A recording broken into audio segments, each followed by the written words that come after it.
So, I'm not a jealous person. I don't get jealous often, but when somebody sees Texas Chainsaw Massacre for the first time, I get jealous. I figured I would talk about Texas Chainsaw Massacre because it's celebrating its 50th anniversary, which is kind of insane. And for those of you guys that don't know, if you're new to the channel, or maybe you guys just don't know, Texas Chainsaw Massacre is my favorite film of all time. I have the fondest memories of that film. It's actually the earliest film memory that I actually have, which I'll get into in a second. And I've probably seen it way too many times. It's an unhealthy amount of times, but I fucking love the movie. It's such a good movie. Now, I do want to clarify, when it comes to Tobe Hooper, I enjoy Tobe Hooper as a director. I really do.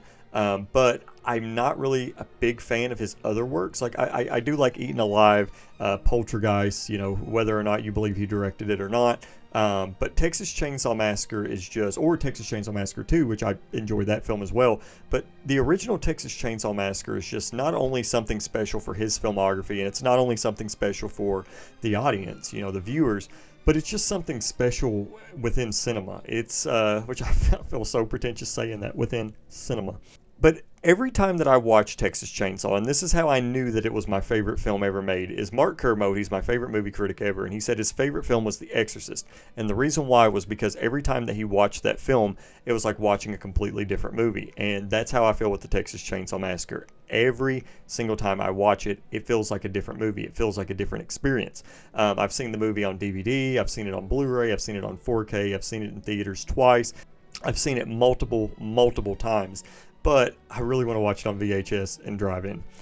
Now, if you don't know what the Texas Chainsaw Massacre is about, I'm not going to spoil anything, although I feel like it is kind of a hard film to spoil, especially considering one of the most iconic images ever. Like, it for horror is the final shot of the Texas Chainsaw. But if you want to know what it's about five youths. They're in a green van, and they're traveling across Texas. They go into this place called the Old Franklin Place, and then they stumble upon this abandoned farmhouse. It's not abandoned. It's not. I don't even know why I said abandoned. And they get picked off one by one. That's really all you need to know. But there's a lot of different stuff going on in this film. The first time that you watch the Texas Chainsaw Massacre, it's probably just going to be your standard horror film. It's probably just going to be your standard slasher film, which I know some people wouldn't consider it a slasher film. But then, the more that you watch it, you start realizing that it's a metaphor for a bunch of different things. It's a metaphor for the time that people lived in. It's a metaphor, some people say, for the Vietnam War, capitalism, stuff like that. Veganism, I think, or vegetarians, stuff like that. Like, when it comes to animal cruelty, it's just, there's so many different things that people pick up on. But the things that I've picked up on the last couple of times that I've watched it, which, believe me, I've seen this so many times. I actually watched it 3 times in one day, like a year or two ago. It's nuts. I'm sorry. But one thing that I've noticed in my recent viewings is I've focused a lot on the astrology elements, talking about Saturn in retrograde, and just how, if you do research on that, like the astrology signs and stuff, there's a lot of different things that you can pick up on from that, which I would imagine the filmmakers being extremely young and them actually putting that in the film, I would say they knew a lot about it too, because it's not something that you just throw in the film with Pam reading the book at the beginning of the film, basically telling everybody their signs and talking about Saturn being in retrograde. It's something that had to have been put there on purpose, obviously. And the more that I watch the film, I notice there's multiple specific shots of the moon. The film is only 80-something minutes. It's very short. There is no fat on this film. There is no meat on this film. This film is nothing but bone. And it needs to be that way, I think. Not that I think, it just needs to. I mean, it's gotten this far, being that way. But I think that this film is a testament in editing, because everything just goes. I mean, you don't see Leatherface until almost 40 minutes into the film, and then after that, it's just all hell breaks loose. It's fucking nuts. But with the astrology stuff, there's specific shots of the moon that you see and the sun. And I started picking up on it because with the film having the runtime as short as it is, you get like 6 shots of the moon, maybe even more. But there's one specific shot of the moon, and it's the first time that we cut from basically day or the sunset to night, and it holds on the moon for a very, very long time. And I would even argue that it might even kill the pacing just a tiny bit in that moment.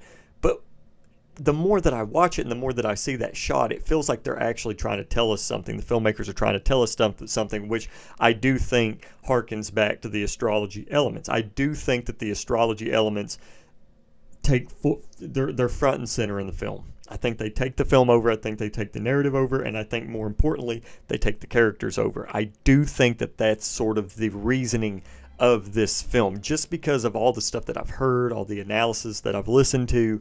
It's just something that I've picked up on a lot since viewing it, and even there was a specific point in time whenever I would watch it where I would more so focus on the filmmaking elements of it and sort of the stuff that they went through, because I mean they went through a pretty hellish filming schedule, filming I think for 27 hours straight, having to wear the same clothes over again, filming with real bones, actually cutting somebody's finger.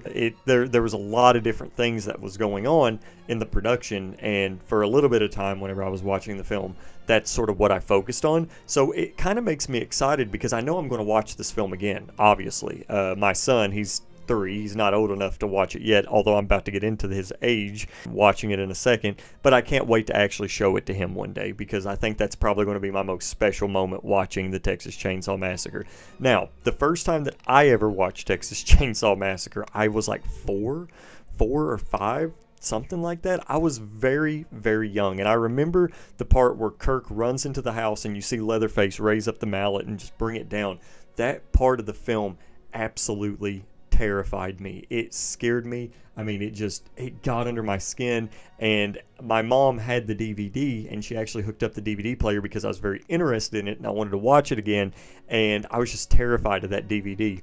That's the thing about Texas Chainsaw Massacre, is like when I do a video, sometimes I have to pause for a second, get my thoughts in order, and then I'll edit around it. But for Texas Chainsaw, I can just keep talking. I can have conversations about it. One of the conversations that we were having outside of the film after the showing was over was Daniel Pearl, who, if you don't know, he's the cinematographer of the film, and he also shot the remake of the Texas Chainsaw Massacre, which is just wild to think about, because if you look at the two films, they're so different, even in tone, even though they're both horror films, that I guarantee you it's probably extremely cathartic for him to go back and basically refilm that movie just from a different filmmaker's perspective, just because Tobe Hooper did so good with the first one, and I just couldn't imagine what was going on through his head. Another thing is the soundtrack of the film. It's basically just a bunch of noises, a bunch of industrial stuff going on, which I think is to the film's benefit. I really cannot imagine this film having a traditional score. I think if it had a traditional score, it wouldn't work. I think if the film didn't have a score, it wouldn't work. And then you look at the different, which I mean, it kind of doesn't have a score, but you get what I'm saying. They're using experimental techniques for the music, but then also in the van and on the radio, you also have them talking about the weather and all the stuff that's going on around the area, and even I think I heard one in San Francisco or San Diego or whatever.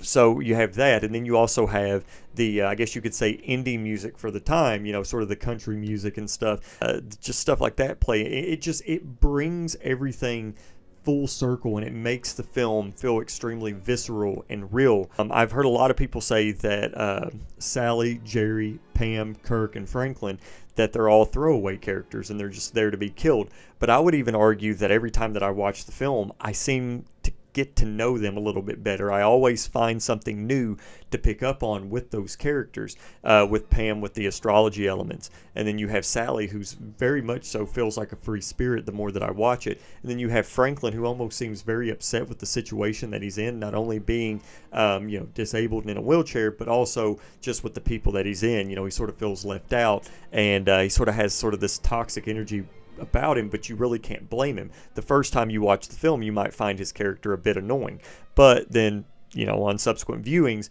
you might find his character a little bit relatable. And then you have Kirk and, Kirk, I mean, you put Pam and Kirk together, but you have them and their love, they're the one couple that seems to interact the most. And then you have Jerry, who's kind of the brains of the whole thing. So you really get to see these characters the more you watch the film. And even the cook and the hitchhiker and Leatherface, which I would even argue the cook more than anything, because you have the cook who, even at the very beginning of it, says, hey, why don't you just stick around, have some barbecue, gas guy will be here soon, fill up the gas. And he's saying you don't want to mess around an old house. Well, at that moment, it very much so confuses me, because why would he want all of them together in one spot whenever it would be a lot harder to take them all down?